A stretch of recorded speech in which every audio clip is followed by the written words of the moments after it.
রহমতুল্লাহ বারাকাতু। সম্মানিত সকল ব্যবসায়িক পার্টনার, দেশ এবং দেশের বাইরে সবাইকে আমার আন্তরিক মোবারকবাদ। ইতিমধ্যে আমাদের হাতে কিছু ইরাকের ডিমান্ড আসছে। ডিমান্ডগুলো আমাদের হয়েছে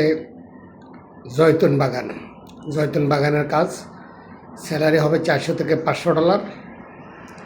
যদি আপনাদের কারো যাওয়ার ইচ্ছে থাকে তাহলে আমাদের সাথে যোগাযোগ করবেন।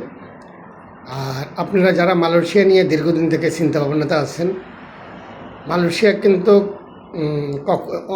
কনফার্ম না। মালয়েশিয়া কিন্তু এটা হবে কি না, কবে হবে, এটা এখনও আমাদের কোনো সিদ্ধান্ত হয়নি। আর বিশেষ করে মালয়েশিয়া সম্পর্কে আমার দীর্ঘদিন এক্সপিরিয়েন্স আছে, কারণ আমি এই লাইনে যখন দীর্ঘদিন থেকে আছি। মালয়েশিয়াতে যখনই বন্ধ হয় তখন কমসে কম মালয়েশিয়া 3 থেকে 4 বছরের নিচে কখনো মালয়েশিয়া চালু হয় না। তাই মালয়েশিয়া নিয়ে চিন্তা ভাবনা না করার এই মুহূর্তে কোনো দরকারই নেই আমাদের। যখন খোলে তখন আমরা দেখব মালয়েশিয়া নিয়ে কাজ করব। এখন আমরা ইরাকের কাজ করি, আমরা ইউরোপের নর্থ মেসিডোনিয়া কাজ করি, সার্বিয়া কাজ করি, মলদোভাতে কাজ করি, সৌদি আরবের কাম আমাদের সবসময় চলমান থাকে। আপনারা আসেন, কথা বলেন, যোগাযোগ করেন স্ক্রিনে দেওয়া নাম্বারে। সবাই সুস্থ থাকেন, ভালো থাকেন। আসসালামু আলাইকুম ওয়া রাহমাতুল্লাহি ওয়া বারাকাতুহু।